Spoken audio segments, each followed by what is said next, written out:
Say it. Yep, All right, perfect. perfect. Then we will get started. So welcome everyone, and thank you so much for joining us for our Love Living at Home information session. We will start with just some quick introductions, and then you can kind of see how we'll lay out the program today. There will be a chance at the end for questions and answers as well. So I will ask presenters just to give your name, your role at Love Living at Home, and how many years you have been with the organization. So we will start with Jim.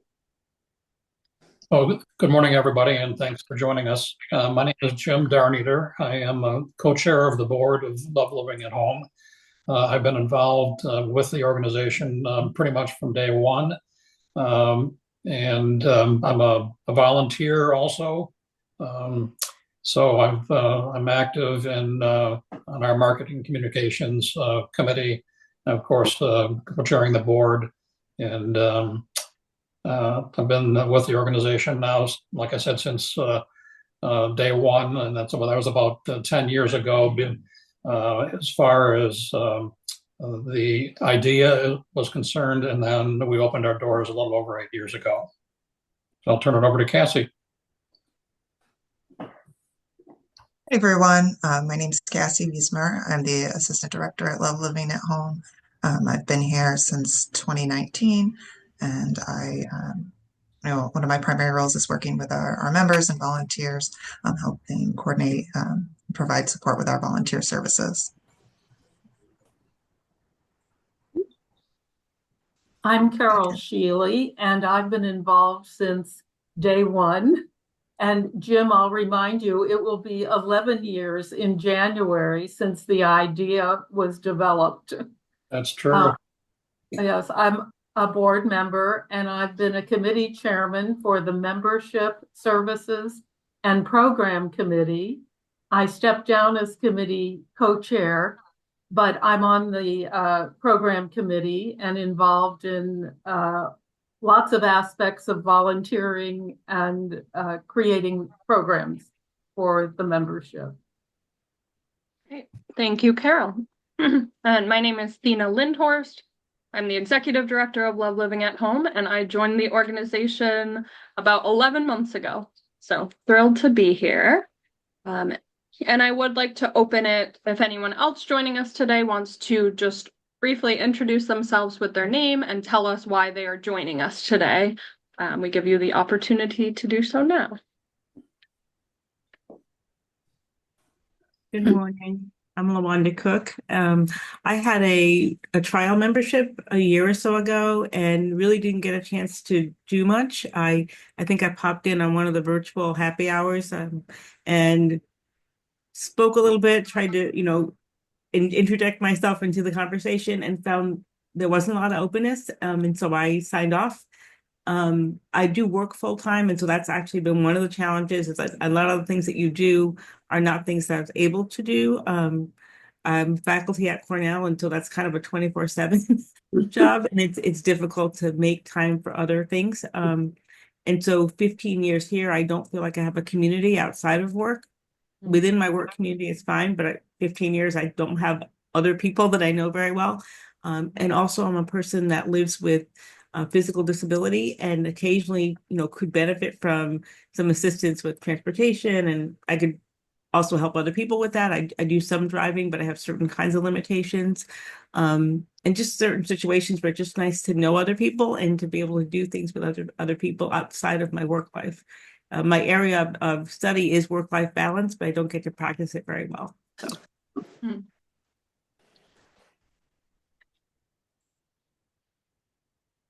Thank you for sharing that, LaWanda. We're really glad that you chose to come back and, kind of give us another shot. We do see quite a few people that kind of have that similar, they have their Cornell community, and that's exactly why they've joined Love Living at Home, is to meet others in the community. So we do appreciate that. Does anyone else want to do a quick introduction and let us know why they're here today?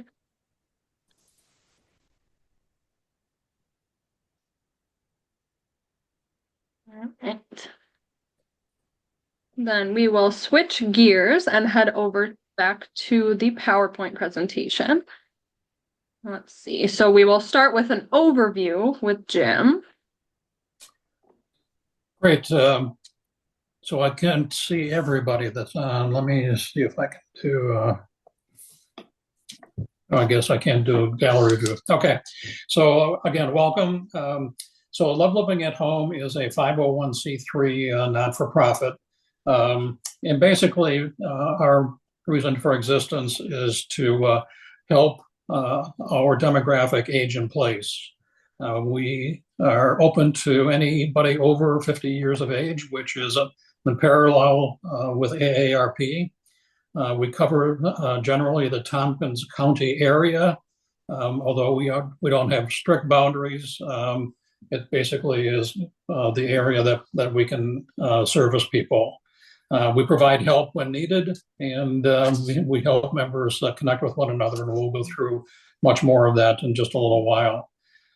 It all started in Boston at Beacon Hill, which is a little community where some aging seniors got together and said, hey, we socialize together and so on, but we really could use to organize this a little bit better. So they started the very first village at Beacon Hill, and it still exists today, which is, I think, 18 years later. We are part of the Village to Village network. There are just under 300 villages now around the country. There's a few others overseas in Australia and England and so on. So you can switch to the next slide.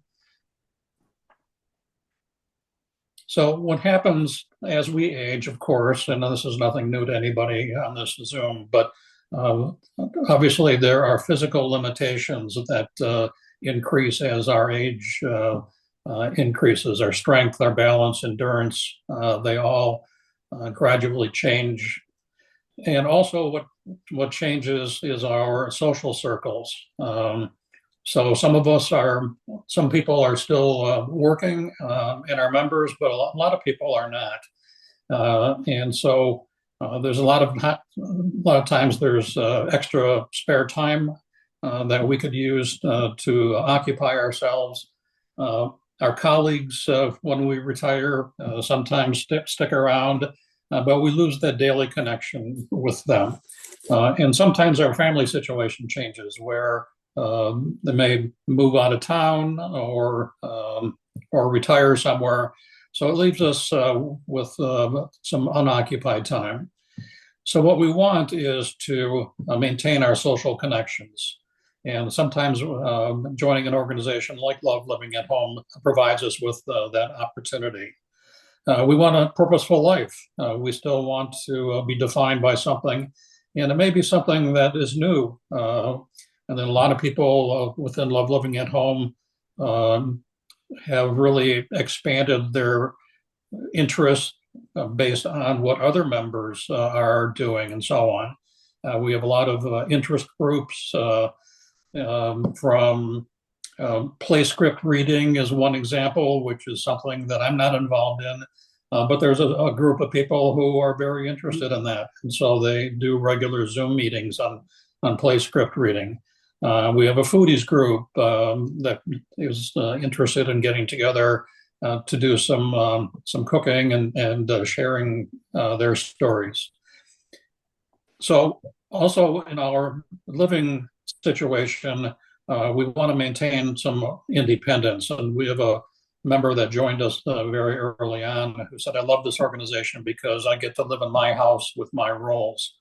And that's really very true. So we help our members age in place. We also want to be safe and secure. So a lot of that sometimes is just making sure that we have access to resources when we need them. And so the basis of Love Living at Home and how we provide services is through volunteers. So one call basically does it all. And then our staff is very good at helping our members find what they need either we provide it directly or we'll find somebody who can help. And we'll talk more about that. And Cassie's going to get into some of the services in a little bit. So we also want to be healthy, both physically and also be socially connected, which avoids isolation, which is the third leading cause of death of seniors. Love Living at Home also is an opportunity to give back to the community with volunteering, and we have many areas where people can be actively engaged in volunteering. We are member driven. We have basically the equivalent of 2 full-time staff people, but virtually all of our services and the vast majority of our programs are provided by volunteers. Many of us who are volunteers are also members, and it's not a requirement, but certainly there are enough opportunities to volunteer. And like I said, one call does it all, and we'll provide access to our volunteer group to help with whatever our members need. So basically, briefly, how we operate is we do have a board of directors.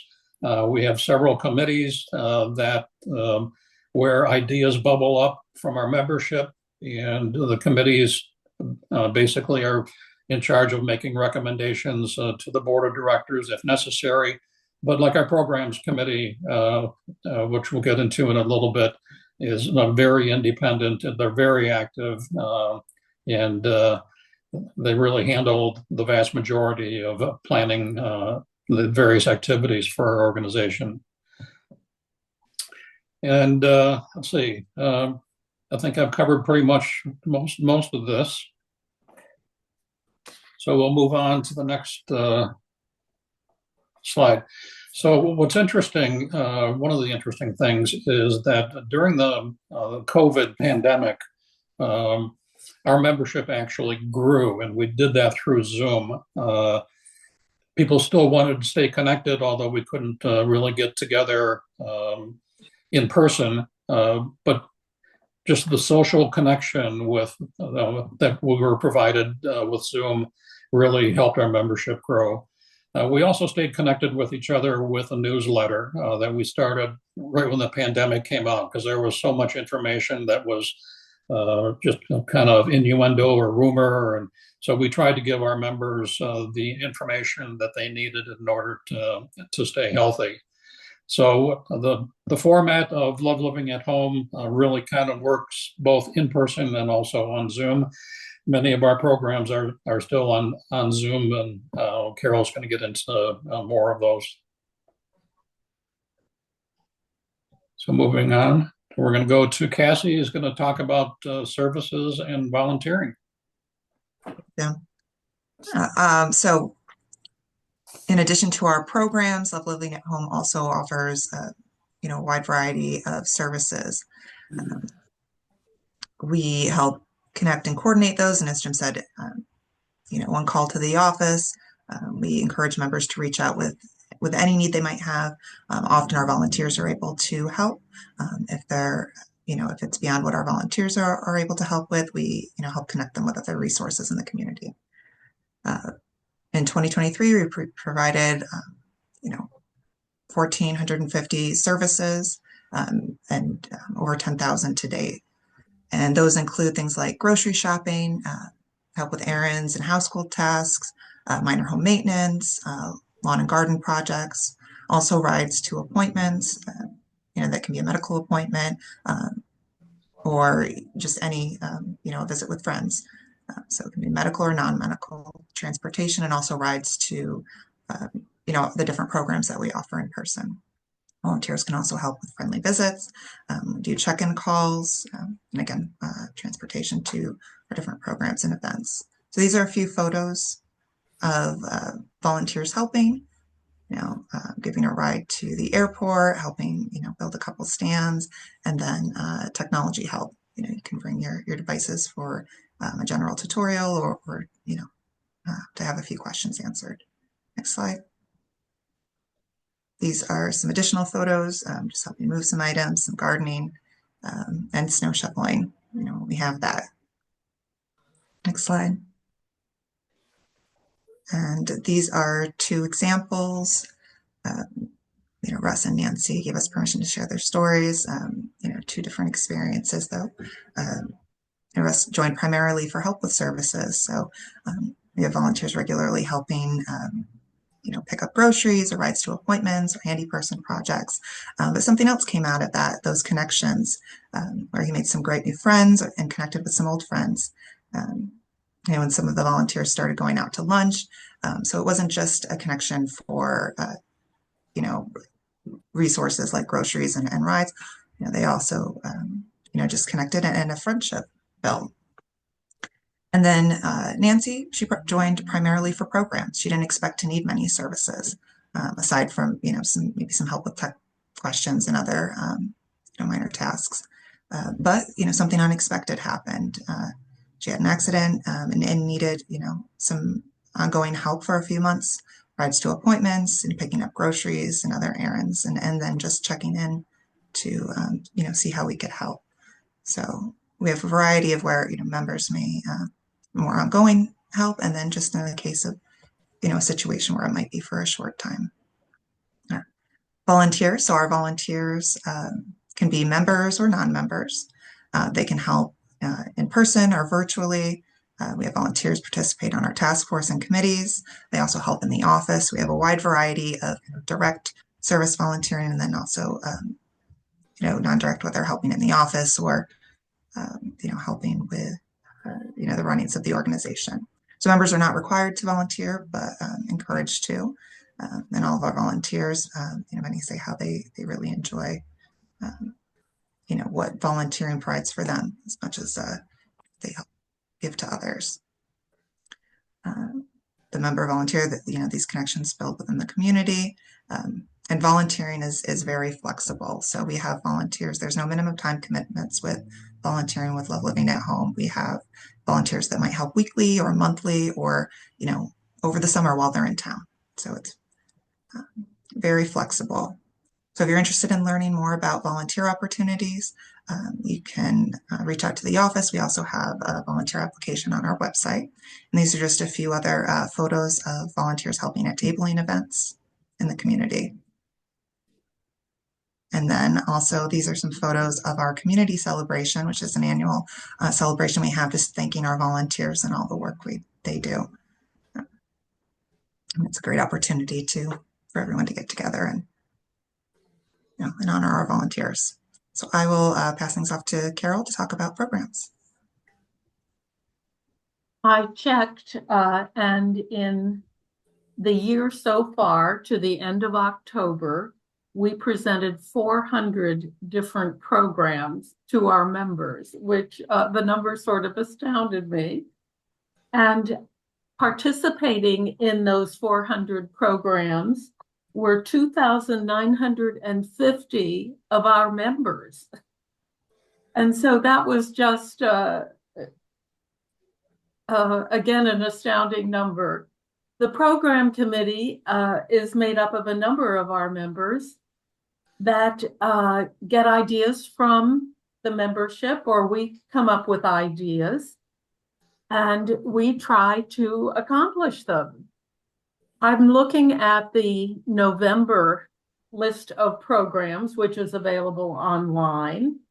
And since COVID, we've begun to have many programs that are in person. And we have small groups that get together. Some people get together at the Trip Hammer College Town Bagels every other week, or lunch at Adams Corners Cafe. We have gatherings at restaurants for lunch or dinner. And we had a big fundraiser at Treleaven Winery. We've done some programs at Stewart Park with park personnel and other state parks in the area. We've had, tours of places like the Museum of Earth and the Namigal Monastery, which turned out to be fascinating. The Tompkins County Library has done a number of training sessions for us members on various aspects of using the library.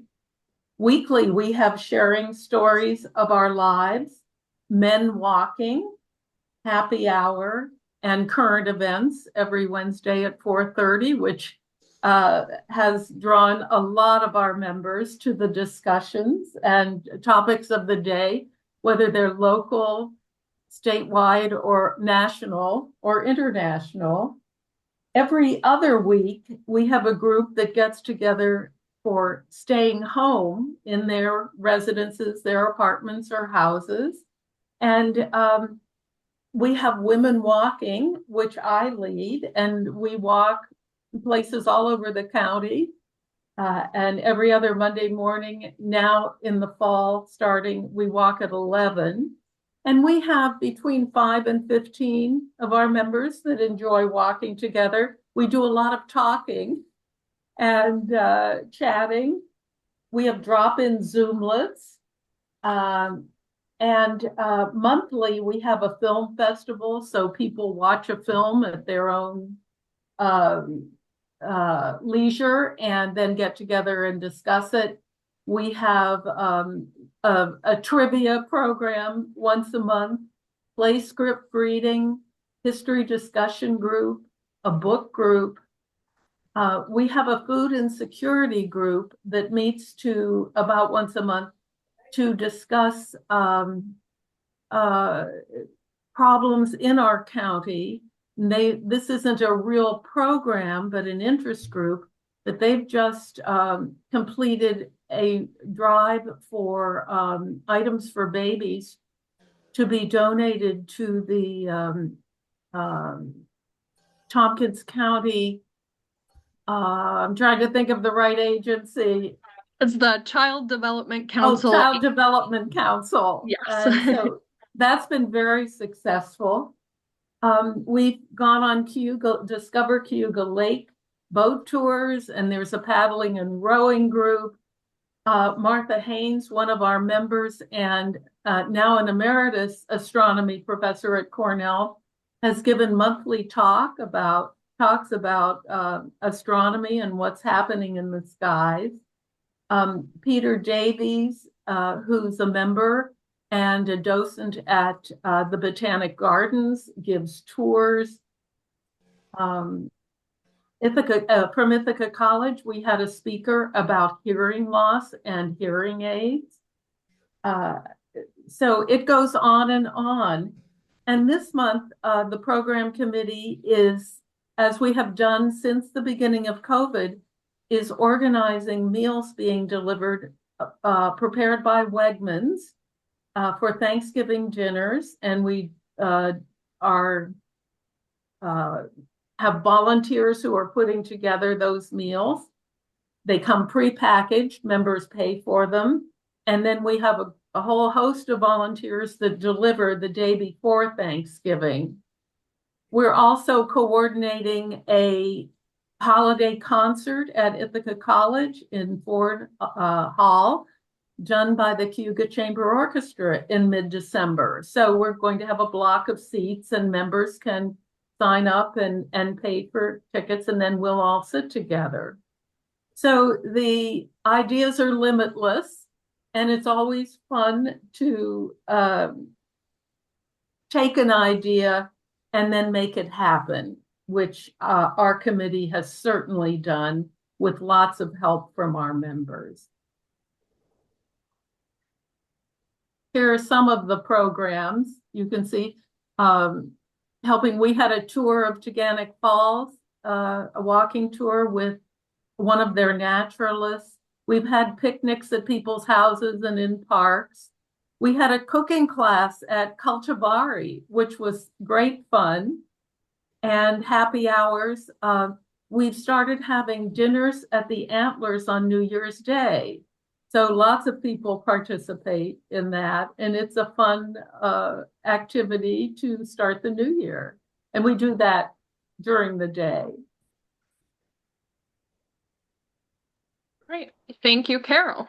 And we will move on to talking about membership. So, why people join? Members join to get help through volunteer services, to give help as a volunteer, and to form connections. They can become a part of our ready-made community. So when you join Love Living at Home, you basically get 207 new friends in the area. And many of our members do join to give something for them to do during retirement. We can keep you as busy or as not busy as you would like. Our membership fees are listed on the screen, so you can see our monthly cost for an individual membership is $39.17. A household membership is $49.58. The membership fee is mid-range nationally, so we fall right in the middle of what other similar villages across the country charge.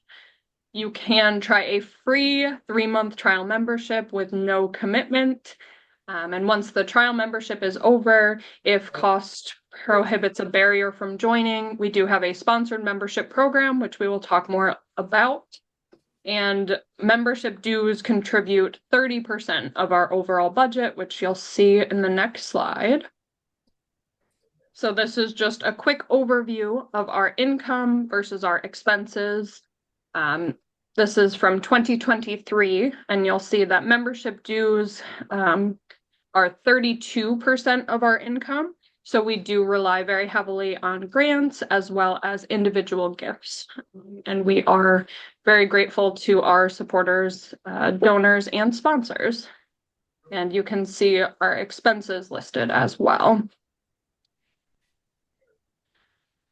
When you join Love Living at Home, you will get a welcome from the office through an intake call. Once you join, you also get a special login, so you can log into our website and see more features. So those include Village Talk, member resources.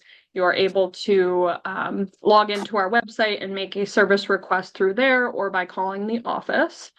You will also get welcome letters, so you'll get one each month of your trial membership from our membership committee.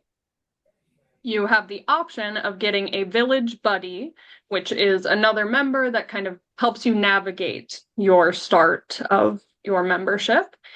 And a new program that has come out of our programs committee is our neighborhood maps. So we had some feedback that members were interested in connecting with people that live specifically in their area. So we have a couple of volunteers that have sort of divided up our membership by region. So we have a group that has just formed called the East Enders that has been regularly communicating with each other via email and doing small gatherings. And we are in the process of kind of creating a similar model for the other neighborhoods in Tompkins County. And invitations to small gatherings. So we do have a new member welcome. Usually it's cookies and coffee at one of our membership committee's homes. And on the last Tuesday of each month, we have now started a Zoom new member welcome, which is open to new members as well as current members, so they can get to know each other. Community. So Carol talked a little bit about our food insecurity group. That is one of our interest groups, and she spoke about the baby supplies drive that we had just last week. You can also see pictures here from other efforts that they have done, including a Soap for Hope drive that benefited the Samaritan Center and a food drive that they did last winter, stocking the food pantry at Ithaca High School. Diversity, inclusion, and racial justice. So from the beginning, LLH leaders were committed to diversity and inclusion. They wanted to make sure our membership reflects the entire Tompkins County community and works to break down any known or future barriers to membership. Our policy and procedure for diversity, inclusion, and racial justice ensures that we continue our commitment to diversity and inclusion at all levels of the organization. David Sprague was on the original steering committee and continued as an LLH board member until 2022. His passion and knowledge for us has been truly invaluable. And after he passed in 2023, the board approved the establishment of the David Sprague Sponsored Membership Fund. So this fund honors David's commitment in helping others who might need extra assistance to become a member. So if cost does prohibit you from joining beyond the 3-month trial, please reach out to me directly. About 15% of our members are sponsored members. So if you would like more information about that, please contact me directly, and all of our sponsored members are completely anonymous. These are some slides of events that we have done over the past year, and we invite you to try a free 3-month trial. So you can stay on this Zoom after the Q&A and we could get you started today, or you can contact the office. And here is the office contact information. And I will also just read one member testimonial. So this is shared by one of our members. I am a person who has always embraced my independence. It was difficult for me. Thankfully, I came to the place where I realized that asking for help is not a weakness. I have come to enjoy the community, friendships, and helpers facilitated by Love Living at Home. I don't have to figure out how to meet all of my needs alone anymore. I now have a community. So I will now open it up to see if anyone has any questions for us.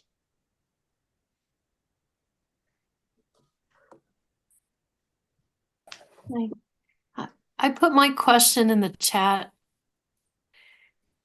It's more.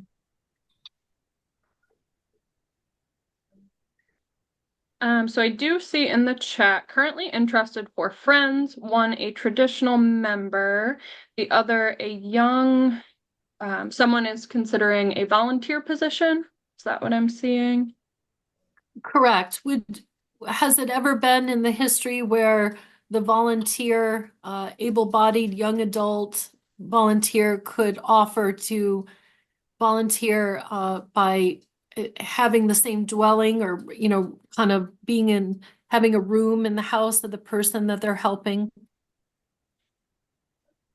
So that wouldn't really be, so sorry, just to clarify, your question is you are looking to connect someone with a younger volunteer that would live in with them as sort of a caretaker role? Doing the volunteer things that LLH Loving Living at Home would do. Not so much as a caretaker, but like a friend, or doing an odd errand or now and then, and it just seems like it would be beneficial to both, in the capacity that if somebody had if an older person who's a member had a room, potentially a volunteer member could come, for a short time and see how it works. So yeah, I mean, that may be something that the individual could kind of work out with the volunteer that they have met. We have not, I guess, facilitated anything like that in the past, but we would be, open to discussing, and maybe we could find a fit between a member and one of our volunteers. Okay, thank you. Thank you. Yeah, of course. All right. Do we have any other questions? Is there instead of paying per month, is there a yearly option with a little discount by paying up front for the year for membership? So there is not a discount, but there is an annual option. So for an individual membership, they could do $470 per year, or $595 for a household. Again, there is sponsored membership options, and we do have if you wanted to pay monthly, you can do automatic credit card payments. Okay. And for some reason I missed one piece. there's other communities that do this. Does any of the membership transfer to another community? Let's say you're going to be away and, I don't know, you're going to be a snowbird, you're going to be in Florida for a month. Could this membership welcome you into a community, another community for a short time? Jim, it looks like you're about to answer. I was waiting for you, but I can. So no, the membership unfortunately is not transferable. Each village runs independently, but we do have a number of people who do go to Florida or travel and zoom in on programs. So that's one of the big reasons why we have continued to do Zoom programming, is because a lot of our membership is still very mobile. They travel a lot. So they can zoom in from wherever they are. Okay, great.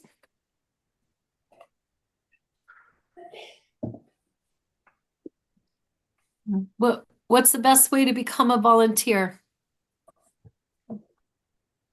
So you can reach out, by email or call the office directly and we can get you signed up. Or there's also an application on our website. If you go right to lovelivingathome.org, you'll see a tab that says volunteer. Okay. I missed that. Thank you. Cassie, you may want to say a few words about how we do some training with our volunteers, Yeah. especially I'm sorry, I couldn't hear. especially driving. Yes. So all of our volunteers go through a volunteer orientation and are vetted.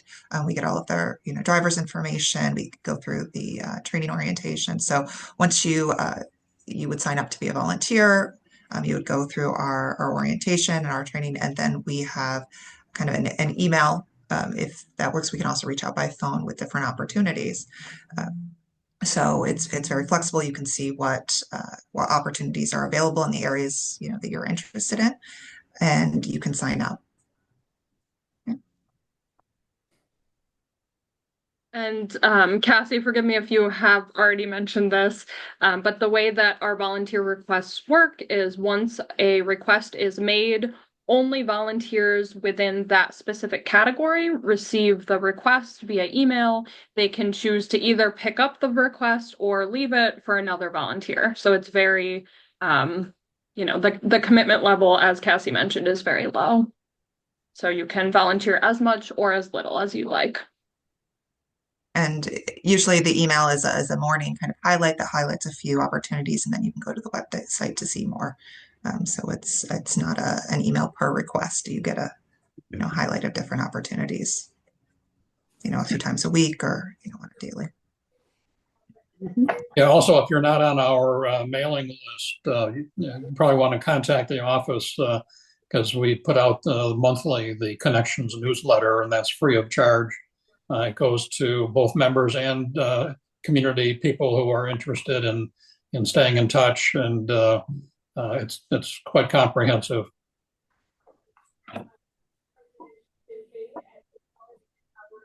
All right. Do we have any other questions for the group? Yes. Can you hear me? Yep. Great. I wondered, do all of your members live at home? Or are any of them in assisted living or retirement villages or facilities? So I'm actually very glad that you asked that. We found that a number of our members were aging out of, sort of wanting to continue to love living at home. They still wanted to be involved with events and programming, but they no longer needed the services after moving into places like Kendall or Longview. So just this year, we actually launched a program specifically to retirement community members. So it would not be available to the general public, but people that are living in retirement communities can now get access to just events and programs at a discounted rate. So it would not include the volunteer services. So some of our members do live in retirement communities and choose to still have the full membership, and they may, receive services like gardening and, their cottage at a retirement community. So that is now an an option. Some also have moved to places and no longer need services, but still just want to continue to support Love Living at Home, so they stay on at the full membership. Thank you. Yeah, absolutely. But I would say probably the majority of our members definitely do live home, and our goal is to help them stay at home for as long as possible. All right. And home is anywhere they hang their hat, not necessarily a house, but an apartment, living with relatives, wherever they are, whatever their residence is. Great point. Can you hear me, Betty? Yes, we can. Hi, Betty. Okay, hi. I am very interested in getting to. I do live in assisted living at Brookdale. I'm very active myself in a lot of different things, so I'm finding I need more activities with group people of similar interests, and it's a little hard to get transportation to take part, and so I'm very seriously considering being a member. So what can you tell me about the transportation possibilities? Yeah, so one thing that a lot of retirement communities provide is transportation to places like doctor's appointments, but not necessarily transportation to social events. Fun, yes. Yes, exactly. Yes. So that is definitely something that our volunteers could help you with. And yeah, we'd love to have you join us. If we don't have any other questions, we can have you stay on this call if you'd like to, and we can chat a little bit more with you, Betty. Okay. All right. Would like that. All right. Perfect. Thank you all so much for joining us today. Thank you. Thank you.